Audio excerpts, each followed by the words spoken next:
So, as promised, here's a more detailed video on my thoughts of Full Gear 2020. So let's get started. Starting with the match between Kenny Omega versus Hangman Page for the final round of the AEW World Title Eliminator Tournament. Wow, it's still a mouthful today. But anyway, it was a good match. It did not disappoint. It's what's to be expected between two men who know each other very well in the ring. So there was a fair amount of counters. You know, both Hangman and Omega showed their athleticism and their wrestling ability. So definitely a good showcase for both of them. As I said before, Kenny winning was the right choice, and that was the outcome. Hangman Page is also great in the ring, and he definitely has the charisma. He's got the tools to be a world champion. But this time it was Kenny Omega's time. It makes more sense because Kenny and Moxley, they go way back to, like, their feud is almost as old as AEW itself. Yeah, so Kenny still has a score to settle with Moxley. An old score, one of the oldest scores in AEW, one of the first feuds. So yeah, that will definitely be exciting to revisit this feud, 1 year later. And this time Kenny will bring the cleaner, hopefully the full cleaner, like he was in New Japan, to this match. So definitely looking forward to that. And I think most of us are expecting Kenny Omega to win that title this time. Moxley has held the title for a long time. He had a dominating reign, and he's a great champ. So I think he had a strong reign, so it's fine to pass the title on to the next champion, just so its legacy grows. Alright, so the next match. I only got like 25 minutes left on this camera of battery life on this camera. It shouldn't take that long to go through the rest of the matches. Okay, going on next match I want to talk about the Young Bucks versus FTR. Part of me felt that the Young Bucks were going to win this match, but a part of me thought they weren't. It was hard to decide. I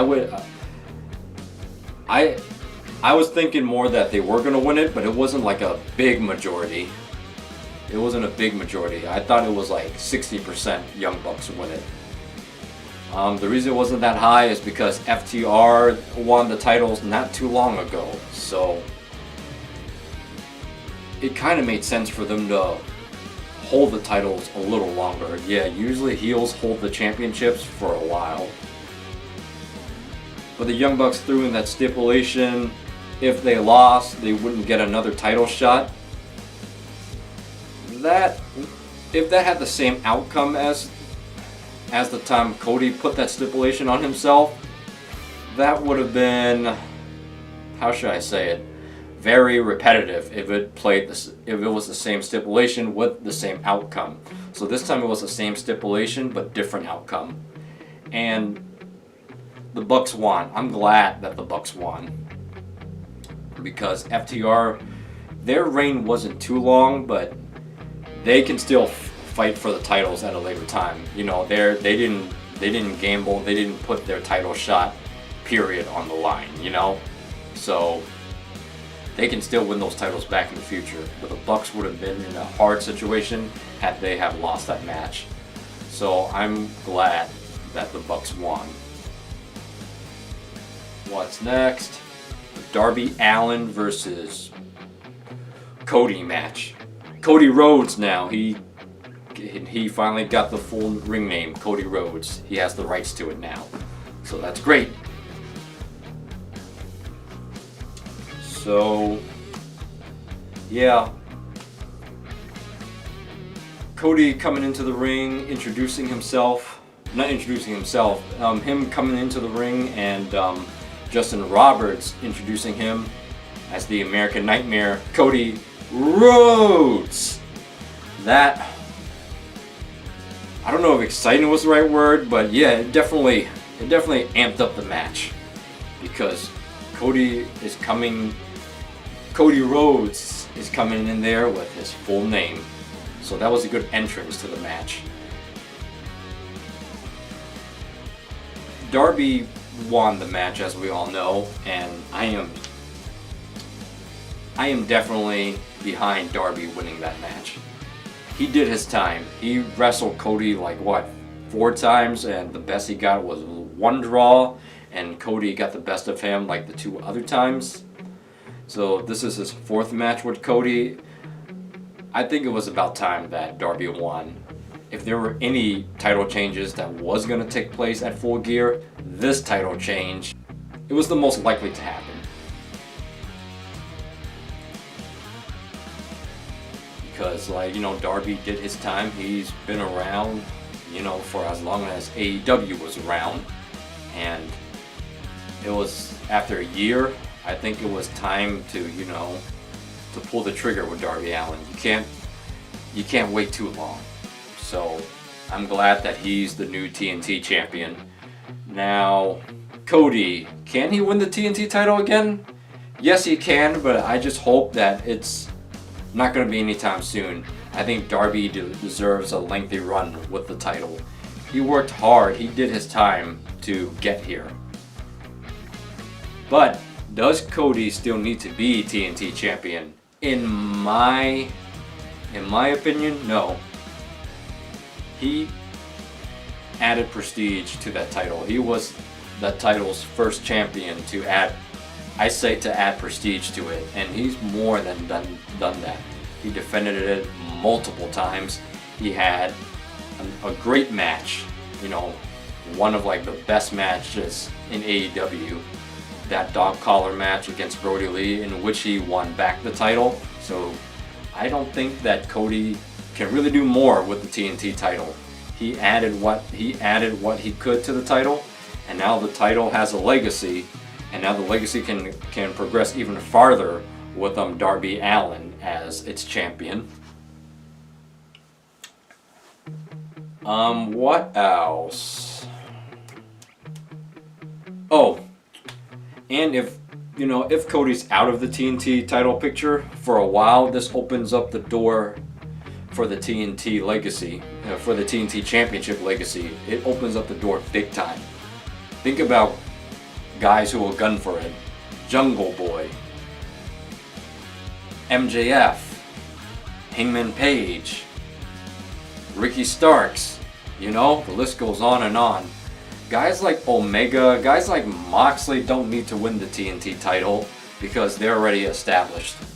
I say the TNT title should be the title who elevates younger guys or elevate guys who have not made a name for themselves, who have not made like that big splash in the wrestling industry yet. It should definitely be for those guys, in my opinion. It would be a better use of its time, of the title's time, to, you know, be on those guys like Orange Cassidy. Yeah, guys like Orange Cassidy, guys like Jungle Boy, like I said, you know, the list. There's like a bunch of guys that can gun for that title. Alright, moving on. Hikaru Shida defending the AEW Women's title against Nyla Rose. I really thought that Nyla was gonna win this match. The reason being is because Shida has like defended the title success after success after success, and it just seems like Nyla was a big threat to her title. It's the first time she had a threat to her title in a long time, so that's why I thought Nyla was gonna win it. I mean, this is not to knock on anybody in the past, but her opponents like Penelope Ford and Big Swole, you knew Shida was going to retain.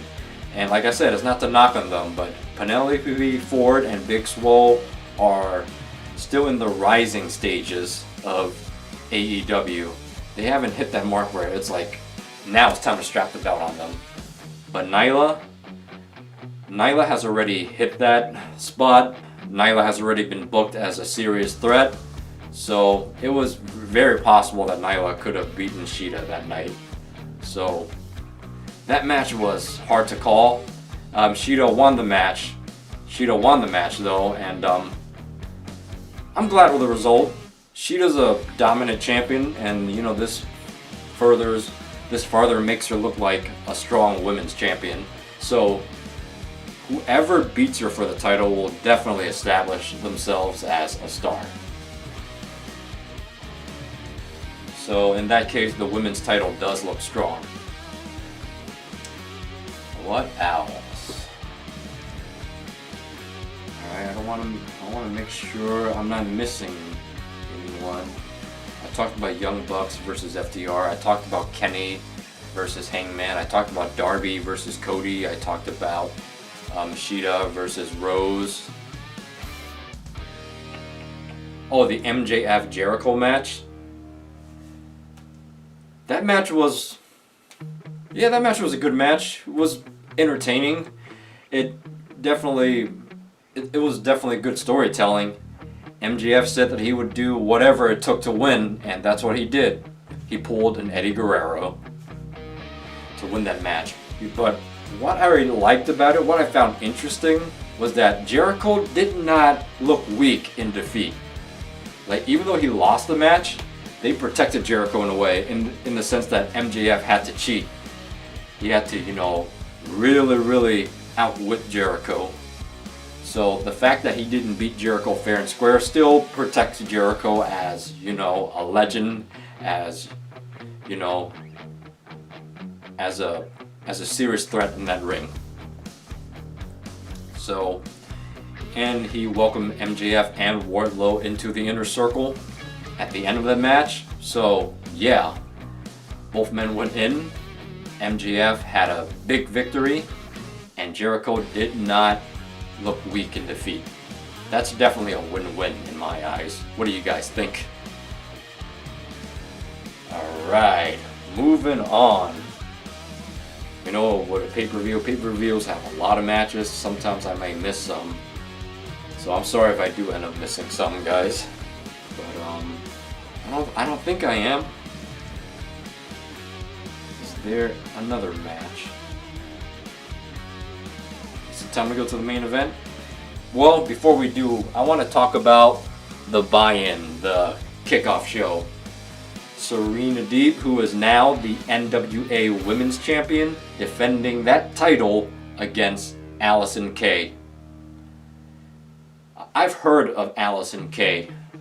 I've never actually watched her wrestle in the ring, but I heard she was a big deal in Impact. She definitely made a name for herself in Impact Wrestling. And she recently wrestled for NWA. Now she's a free agent. That was a great match that she put with Serena Deeb. We knew Serena Deeb was going to win that match, but still a good match nonetheless. Allison Kay, I like her. I like her style. She's a technical brawler. She shows power, but at the same time, she knows how to get technical, on the ground, on the mat as well.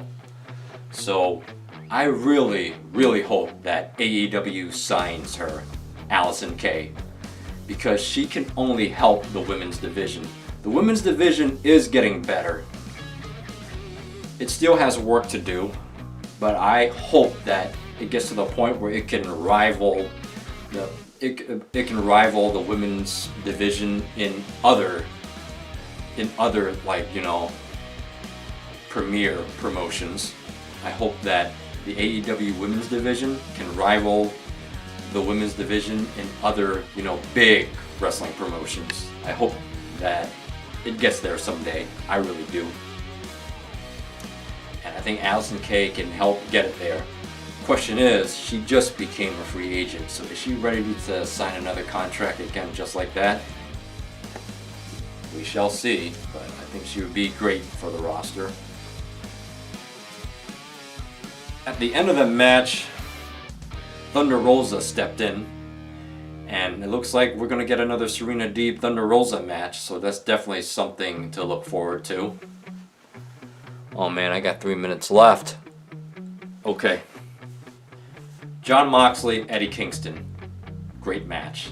Definitely great match. You saw good storytelling in this match. You saw the intensity in both their faces. Yeah, they pulled it out, you know, with the thumbtacks, the rubbing oil. They just hit each other with everything they got. At the end, Moxley with a barbed wire in hand locked Eddie Kingston in that, you know, in that bulldog choke, with the barbed wire on his face, forcing him to say "I quit." So, yeah, I'm glad Moxley won that match, because now we get the most anticipated rematch between Kenny Omega and Moxley. At the end, Kenny Omega came out to see him, you know, to have a stare down, and yeah, it looks like they're already building up excitement for this match. Anyway, those are my thoughts on Full Gear. What do you guys think? Catch you guys in the next upload.